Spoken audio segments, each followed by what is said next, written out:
Gas ಮತ್ತು ಇಂಧನ ಬೆಲೆ ಏರಿಕೆಯನ್ನ ಖಂಡಿಸಿ ಶಿವಮೊಗ್ಗದಲ್ಲಿ ಪ್ರತಿಭಟನೆಯನ್ನ ನಡೆಸಲಾಗುತ್ತಿದೆ.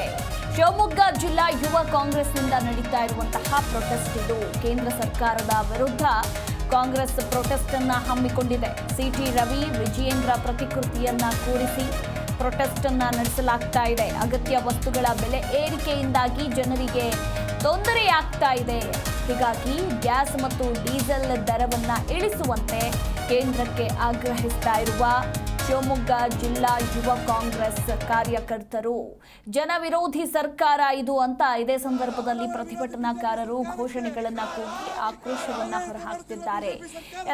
ಇತ್ತೀಚೆಗೆ ದಿಢೀರ್ ಅಂತ ಗ್ಯಾಸ್ನ ಬೆಲೆಯಲ್ಲಿ 50 ರೂಪಾಯಿ ಹೆಚ್ಚಳ, ಹಾಗೆ ಡೀಸೆಲ್ ಬೆಲೆಯಲ್ಲಿ 2 ರೂಪಾಯಿ ಏರಿಕೆ ಮಾಡಿದೆ ಕೇಂದ್ರ ಸರ್ಕಾರ. ಒಂದು ಕಡೆ ರಾಜ್ಯದಲ್ಲೂ ಕೂಡ 2 ರೂಪಾಯಿ ಏರಿಕೆ ಆಯಿತು. ಅದ್ರ ಬೆನ್ನಲ್ಲೇ ಕೇಂದ್ರದಲ್ಲಿ ಮತ್ತೆ 2 ರೂಪಾಯಿ ಏರಿಸಿದ್ದು ಜನಸಾಮಾನ್ಯರಿಗೆ ಹೊರೆ ಹಾಕ್ತಾ ಇದೆ. ಹೀಗಾಗಿ ಗ್ಯಾಸ್ ಮತ್ತು ಇಂಧನ ಬೆಲೆಯ ದರವನ್ನ ಕೂಡಲೇ ಇಳಿಸಬೇಕು ಅಂತ ಆಗ್ರಹಿಸಿ ಶಿವಮೊಗ್ಗ ಜಿಲ್ಲಾ ಯುವ ಕಾಂಗ್ರೆಸ್ನಿಂದ ಈ ಒಂದು ಪ್ರತಿಭಟನೆ ನಡೆದಿರುವಂಥದ್ದು.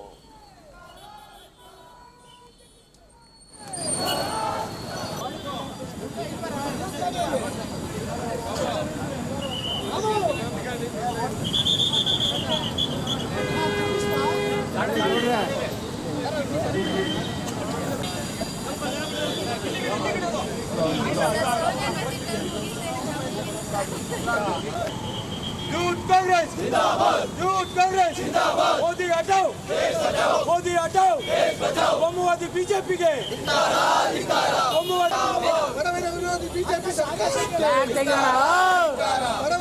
बीजेपी सरकार जिंदाबाद। ಬಿಜೆಪಿ ಸರ್ಕಾರ ಬಂದಾಗಿನಿಂದ ಪ್ರತಿದಿನ ನಾವು ನೋಡ್ತಾ ಇರೋದಂತೆ ಅವರ ಬಿಜೆಪಿ ಸರ್ಕಾರದ ಸಾಧನೆ ಒಂದೇ ಬೆಲೆ ಏರಿಕೆ. ಕಳೆದ 12 ವರ್ಷಗಳಿಂದ ಪ್ರತಿಯೊಂದು ವಿಷಯಗಳನ್ನು, ಪ್ರತಿಯೊಂದು ವಸ್ತುಗಳನ್ನು, ಜನಸಾಮಾನ್ಯರು ಬಳಕೆ ಮಾಡುವಂತ ಪ್ರತಿಯೊಂದು ವಸ್ತುಗಳನ್ನು ಬೆಲೆ ಏರಿಕೆ ಮಾಡಿ ಶ್ರೀಮಂತರನ್ನ ಇನ್ನೂ ಶ್ರೀಮಂತರನ್ನಾಗಿ ಮಾಡಿ ಬಡವರನ್ನು ಇನ್ನೂ ಬಡವರನ್ನಾಗಿ ಮಾಡ್ತಿರೋ ಏಕೈಕ ಸರ್ಕಾರ ಅಂತ ಹೇಳಿದ್ರೆ ಬಿಜೆಪಿ ಸರ್ಕಾರ. ಇವರು ಬಂದಾಗಿನಿಂದ ಏನು ಮಹಿಳೆಯರ ಪರವಾಗಿ ಅಂತ ಮಾತಾಡ್ತಿದ್ದಾರೆ. ಈ ಏನು ಒಂದು ಪೆಟ್ರೋಲ್ ದರ ಏರಿಕೆ ಇರ್ಬೋದು, ಗ್ಯಾಸ್ ಸಿಲಿಂಡರ್ ದರ ಏರಿಕೆ ಇರ್ಬೋದು, ಇದೆಲ್ಲ ನೇರ ಒಂದು ಹೊರೆ ಬೀಳೋದು ಒಬ್ಬ ಸಾಮಾನ್ಯ ಮಹಿಳೆಗೆ. ಯಾಕಂತ ಹೇಳಿದ್ರೆ ಒಂದು ಕುಟುಂಬನ, ಒಂದು ಮನೆನ ಜವಾಬ್ದಾರಿಯಿಂದ ನಿರ್ವಹಣೆ ಮಾಡೋದು ಒಬ್ಬ ಮಹಿಳೆ. ಈ ಯಾವುದೇ ರೀತಿ ಬೆಲೆ ಏರಿಕೆ ಆದ್ರೂ ಒಬ್ಬ ಮಹಿಳೆ